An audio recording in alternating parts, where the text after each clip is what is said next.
열왕기상 13장. 여로보암이 제단 곁에 서서 막 분향을 하려고 하는데 바로 그때에 하나님의 사람이 주님의 말씀을 전하려고 유다로부터 베델로 왔다. 그리고 그는 그 제단 쪽을 보고서 주님께 받은 말씀을 외쳤다. 제단아 제단아 나 주가 말한다. 다윗의 가문에서 한 아들이 태어난다. 그 이름은 요시야다. 그가 너의 위에 분향하는 산당의 제사장들을 너의 위에서 죽여서 제물로 바칠 것이며 또 그가 너의 위에서 그 제사장들의 뼈를 태울 것이다. 바로 그때에 그는 한 가지 징표를 제시하며 이렇게 말하였다. 이것은 나 주가 말한 징표다. 이 제단이 갈라지고 그 위에 있는 재가 쏟아질 것이다. 여로보암 왕은 하나님의 사람이 베델에 있는 제단 쪽에 대고 외치는 말을 듣고 제단 위로 손을 내밀면서 저자를 잡아라 하고 소리를 쳤다. 그러자 그 사람에게 내어 뻗은 여로보암의 손이 마비되어서 다시 오므릴 수 없었다. 그리고 곧 이어서 하나님의 사람이 주님의 말씀으로 제시한 징표대로 그 제단은 갈라지고 그 제단으로부터는 재가 쏟아져 내렸다. 그러자 왕은 하나님의 사람에게 제발 그대의 주 하나님께 은총을 빌어서 내 손이 회복되도록 기도하여 주시오 하고 청하였다. 하나님의 사람이 주님께 은총을 비니 왕의 손이 회복되어서 예전과 같이 되었다. 이에 왕은 하나님의 사람에게 말하였다. 나와 함께 집으로 가서 피곤을 풀도록 합시다. 그대에게 선물도 주고 싶소. 그러나 하나님의 사람은 왕에게 이렇게 말하였다. 비록 임금님께서 저에게 왕실 재산의 절반을 주신다고 하여도 나는 임금님과 함께 갈 수 없습니다. 이곳에서는 밥도 먹지 않겠으며 물도 마시지 않겠습니다. 주님께서 나에게 명하시기를 밥도 먹지 말고 물도 마시지 말고 온 길로 되돌아가지도 말라고 하셨습니다. 그런 다음에 그는 베델에 올 때에 온 길로 돌아가지 않고 다른 길로 돌아갔다. 그 무렵에 늙은 예언자가 베델에 살고 있었다. 그의 아들들 가운데 하나가 와서 그날 베델에서 하나님의 사람이 한 일과 그가 왕에게 말한 내용을 모두 아버지에게 말하였다. 그러자 그들의 아버지가 그들에게 그가 어느 길로 돌아갔느냐 하고 물었다. 그의 아들들은 유다로부터 온 하나님의 사람이 돌아간 길을 말하였다. 그 말을 듣고서 그들의 아버지는 곧 그의 아들들에게 말하였다. 내가 타고 갈 나귀에 안장을 얹어다오. 그들이 아버지가 타고 갈 나귀에 안장을 얹으니 그는 나귀를 타고서 하나님의 사람을 뒤쫓아갔다. 마침내 그는 상수리 나무 아래에 앉아 있는 하나님의 사람을 보고 물었다. 그대가 유다로부터 온 하나님의 사람이요. 그러자 그가 대답하였다. 그렇습니다. 그는 하나님의 사람에게 말하였다. 함께 우리 집으로 가서 무엇을 좀 잡수시고 가시지요. 하나님의 사람은 대답하였다. 나는 노인 어른과 함께 돌아가서 노인 어른의 집에 들어갈 수 없습니다. 또 이곳에서는 누구와 함께 밥을 먹어도 안 되고 물을 마셔도 안 됩니다. 주님께서 나에게 명하시기를 여기에서는 밥도 먹지 말고 물도 마시지 말고 온 길로 되돌아가지도 말라고 하셨습니다. 그래서 그는 하나님의 사람에게 이렇게 말하였다. 나도 그대와 같은 예언자요. 주님께서 천사를 보내셔서 나에게 말씀하시기를 그대를 내 집으로 데리고 가서 밥도 대접하고 마실 물도 대접하라고 하셨소. 그런데 그것은 거짓말이었다. 이렇게 해서 하나님의 사람은 이 늙은 예언자와 함께 가서 그의 집에서 밥을 먹고 물도 마셨다. 그들이 이렇게 식탁에 함께 앉아 있는데 주님의 말씀이 하나님의 사람을 데려온 그 예언자에게 내렸다. 그는 유다에서 온 그 하나님의 사람에게 이렇게 외쳤다. 주님께서 말씀하십니다. 당신은 주님의 말씀을 어기고 당신의 주 하나님께서 당신에게 말씀하신 명령을 지키지 않았습니다. 당신은 주님께서 밥도 먹지 말고 물도 마시지 말라고 말씀하신 곳에서 밥도 먹고 물도 마셨습니다. 그러므로 당신의 죽음은 당신 조상의 무덤에 묻히지 못할 것입니다. 그 늙은 예언자는 하나님의 사람이 밥을 먹고 물을 마신 뒤에 나귀 등에 안장을 얹어 주었다. 이에 그 사람이 길을 떠났다. 그는 길을 가다가 사자를 만났는데 그 사자가 그를 물어 죽였다. 그리고 그 주검은 길가에 버려두었으며 나귀와 사자는 그 주검 옆에 서 있었다. 길을 지나가는 사람들은 길가에 버려둔 주검과 그 주검 가까이에서 어슬렁거리는 사자를 보았다. 그들은 그 늙은 예언자가 사는 성읍으로 돌아와서 이 사실을 널리 알렸다. 길을 가는 하나님의 사람을 자기 집으로 데리고 간 그 늙은 예언자가 이 말을 듣고 말하였다. 그는 틀림없이 주님의 말씀을 어긴 그 하나님의 사람일 것이다. 주님께서는 전에 그에게 말씀하신 대로 그를 사자에게 내주셔서 사자가 그를 찢어 죽이게 하신 것이다. 그리고 그는 또 자기의 아들들에게 나귀의 안장을 지우라고 하였다. 그들이 나귀의 안장을 지워 놓으니 그는 곧 가서 길가에 있는 그 주검을 찾아내었다. 나귀와 사자가 그 주검 가까이에 서 있었는데 사자는 그 주검을 먹지 않았을 뿐만 아니라 나귀도 물어 죽이지 않았다.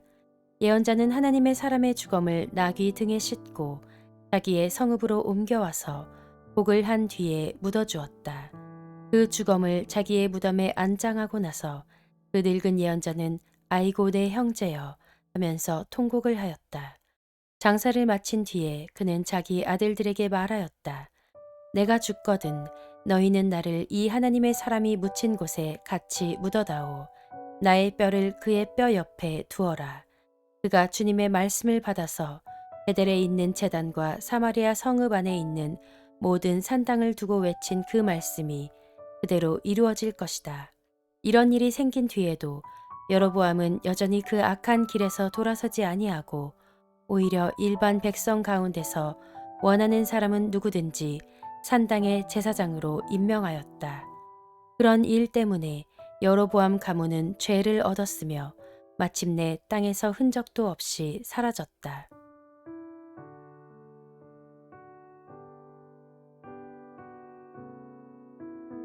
열왕기상 14장. 그때 여로보암의 아들 아비야가 병들어 누웠다. 여로보암이 자기 아내에게 말하였다. 변장을 하고 나서시오. 당신이 여로보암의 아내라는 것을 사람들이 알아차리지 못하도록 하고 실로로 가시오. 거기에는 아히야 예언자가 있소. 그가 바로 내게 이 백성을 다스리게 될 것이라고 말한 예언자요. 당신은 빵 10개와 과자와 꿀 한 병을 들고 그에게로 가시오. 그리하면 그는 이 아이에게 어떤 일이 일어날 것인지를 당신에게 알려줄 것이요. 여로보암의 아내는 그와 같이 하고 실로로 가서 아히야의 집에 이르렀다. 아히야는 나이가 들어서 눈이 어두워졌으므로 사람을 잘 알아보지 못하였다. 주님께서 아히야에게 미리 말씀하셨다. 여로보암의 아내가 자기의 병든 아들의 일을 물으려고 내게로 올 것이다. 너는 그에게 내가 일러준 대로 말하여라. 그는 올 때에 변장을 하고 다른 사람인 것 같이 차릴 것이다. 왕의 아내가 문에 들어설 때에 아히야는 그의 발소리를 듣고 이렇게 말하였다. 여로보암의 부인께서 오신 줄 알고 있습니다. 들어오십시오.